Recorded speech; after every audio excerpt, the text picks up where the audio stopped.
They say that one way you can really learn something is by teaching it to others. So I want to share with you some things I'm learning here at age something 50-ish that I'm practicing here this morning and during my days. And it's the idea of coming back to presence. That there's two kind of beings that we are. We're a human being, and I'm learning this from Eckhart Tolle and a lot of my teachers, not just Eckhart, but my coach, Eckhart Tolle, Jon Kabat-Zinn, all the great spiritual teachers.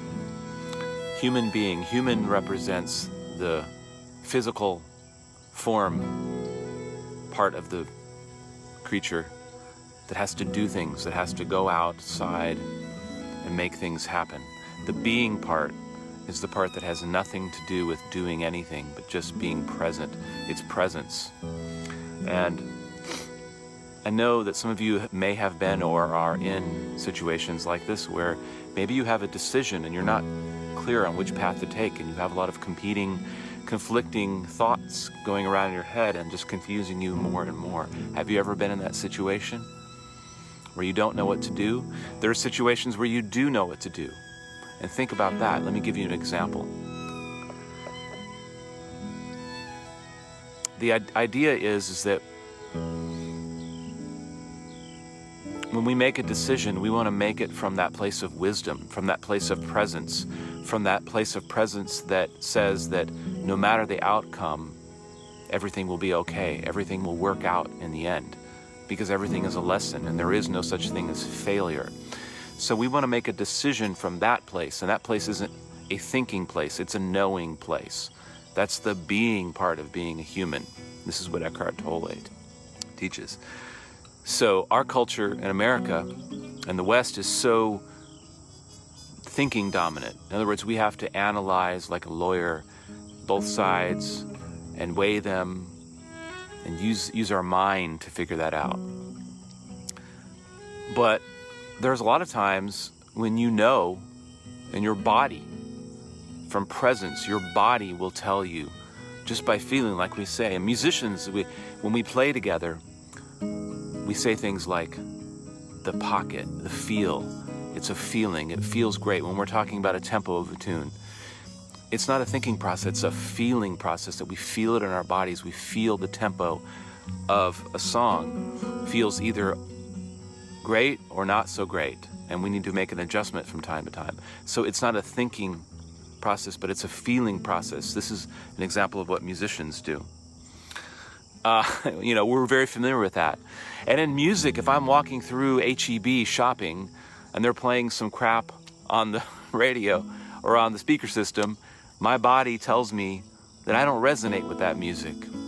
But if in the middle of the night I come across a video that says how to insert Keith Jarrett chords into your music, and I start listening to that, and I start listening to a fellow musician talking about the chords that Keith Jarrett, and the choices, he calls it the movements, and I'm all of a sudden overcome, my whole body's overcome with this curiosity to know that, and to sit down at the piano, and I can immediately go into flow, listening to Keith Jarrett and trying to figure out what he does. And it feels like it's the most important thing in the world, that there is not enough time for me to absorb. I could spend the whole day sitting with the Keith Jarrett music. Keith Jarrett's a famous jazz pianist, for those of you who don't know.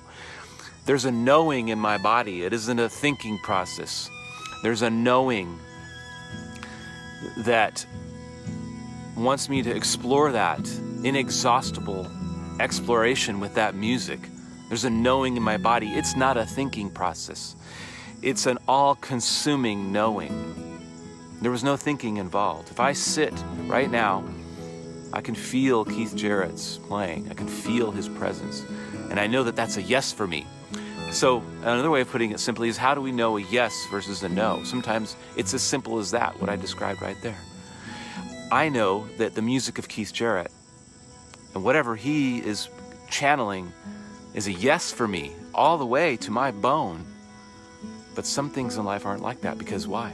For some reason we have programming, we have should be's and we have things that have programmed us so that it's not so easy. So what do? We find a place like this, and what Eckhart teaches is we meditate.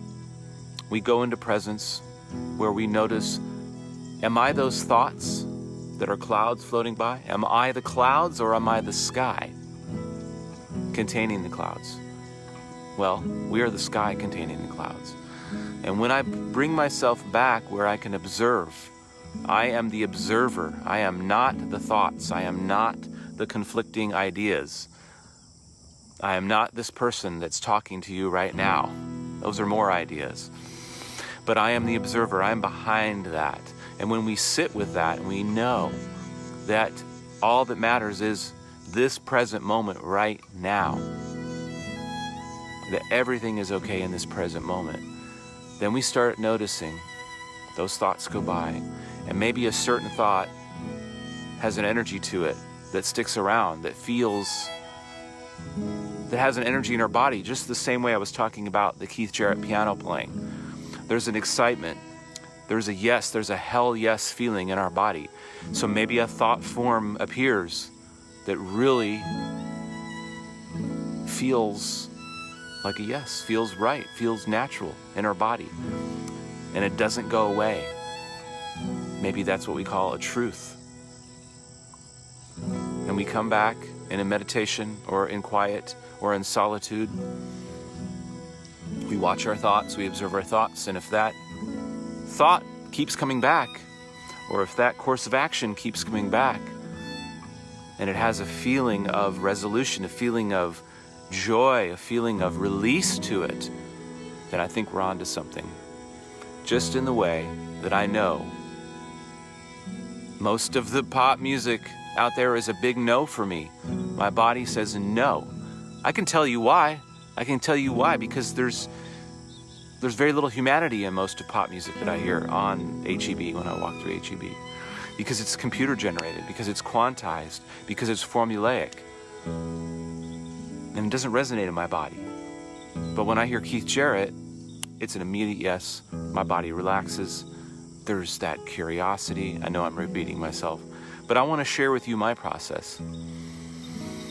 I'm going through something right now where I'm having to do this, where I'm having to use this process. And I know that we want to cast judgment. We want to cast, this is the right way. This is the right path. Oh, but if I do that path, then this would happen. If I do that path, then this would happen. When it comes down to it, all of life is just learning. So it's all going to work out okay in the end anyway, whatever you choose. But if we just meditate, we take our time to be with our thoughts and just see what comes up. Take whatever time it takes. See what comes up when you get into that place of presence. See what thoughts come up. See what thoughts resonate in your body. My other teacher, Patrice, talks about when you bring a thought or you bring an idea into your heart, let it be in your heart, and then let it simmer down to your belly. And if you notice a expansion, then that's a yes. If you notice a contraction, then that's a no. That's Patrice.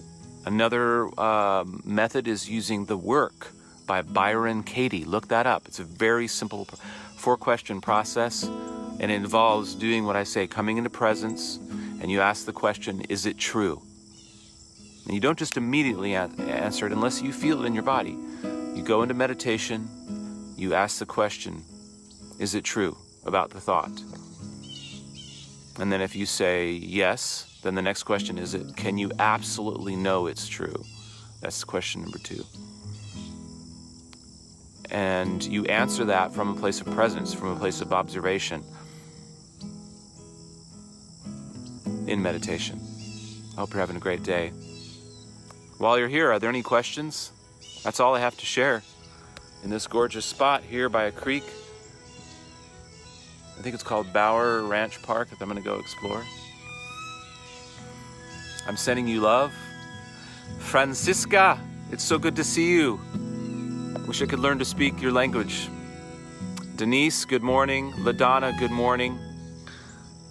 Make some comments below if you got something from that. Your comments, your likes, your shares mean the world to me. This is something, I'm doing this live thing when I feel like it, because I live in a city where it's really hard to get together with people, because we live in a car culture here. It's one of the reasons why I'm thinking about moving to Santa Fe and living in Santa Fe part-time. It's hard just to reach out to somebody and say, hey, can you go somewhere right now?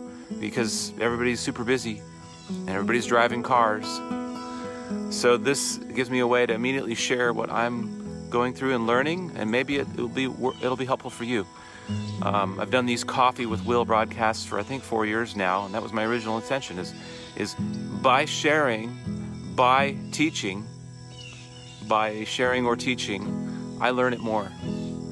It lodges, it becomes part of my heart more than just keeping it to myself. And I like doing it live. I mean, I can make a video and put it on here, but I know that there's some people watching right now. So in a way, my brain believes that there is a direct connection, because there is. It's so hard in the city. Yes, where do you live, LaDonna? I'm going to go do my Wim Hof breathing, Wim Hof method. If you don't know about that, you can Google that. Wim Hof free mini lesson. I'm really drawn to spiritual methods that are free, that don't require any kind of donation. It's so beautiful. I'm being in the present moment with you right now. Arlington, is that Arlington, Texas? Being in the present moment with you, LaDonna. And also I'm just noticing, one of the things that Eckhart Tolle talks about, when you have these thoughts that are conflicting, that come up in your head, and they're trying to seduce you, to trying to take you off, so that you're identifying with them, what you can do to come back into presence, and this is very widely known, is just to notice your body, notice your hands, notice your feet, notice your heart.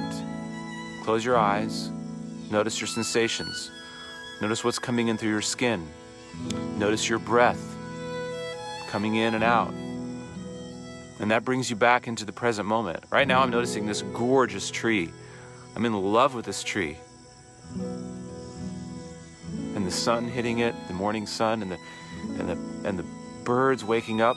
And this is a golden moment that I'm experiencing here with myself. Use breathing exercises a lot. Great. You know, I'm talking to some friends in Dallas about doing Strings in the Woods in Dallas. And so, matter of fact, in a couple weeks, I'm going to be coming up there to have a conversation. It's a couple of friends, that one of them is a biologist who does nature walks and wants to help me get that going in Dallas. Says that I might have a lot of people up there that would really appreciate it and could really use this to heal them. So you're going to be down here next weekend. Next weekend, I'll be doing Strings in the Woods on October 10th with John Pointer. Can you come join me, LaDonna, on October 10th, Sunday? Is that a week from today? Let me check my calendar. Yeah, that's a week from today. A week from today, John Pointer. Here in Austin. Since you're coming down, can you come? Maybe. This is a beautiful place here. My mission in life is to inspire people and bring them back into presence with nature and music and small community. Stringsinthewoods.com. If you made it this far, check it out. Stringsinthewoods.com. I also would love to play in person for you. I call them personal serenades. They start at $30 for 30 minutes. Of course, that's for a limited time. Normally charge $100 an hour to play solo, but right now I'm doing it for $30 an hour. I'll come play with you. One of my first customers is my dad. He's probably watching this video. My dad and his wife. I'm going to go down and play some guitar for him. Of course, I'm not going to charge Dad. Would never do that. You guys, I'm going to go back and do my breathing now. I love you so much. My heart is open. And I hope you learned something. And if you want to check back with how it's going with my process with navigating change, navigating a yes or a no, then check back with me. Love you all. Stringsinthewoods.com. Come see me, please. Follow, below. Share this with your friends. Come see me regularly. I'm here every morning, every single morning, for at least the next 2 weeks. Love you all. Hey, it would mean the world to us if you would follow and make a comment below. And last of all, go check out our music on your favorite digital service like Spotify, Apple Music, Pandora. We're all there under Will Taylor and Strings Attached. So you got your marching orders, go do that and you'll know you're helping an independent musician during a really hard time. Otherwise, I'd love to hear your requests. Put them below too. And I love and I look forward to getting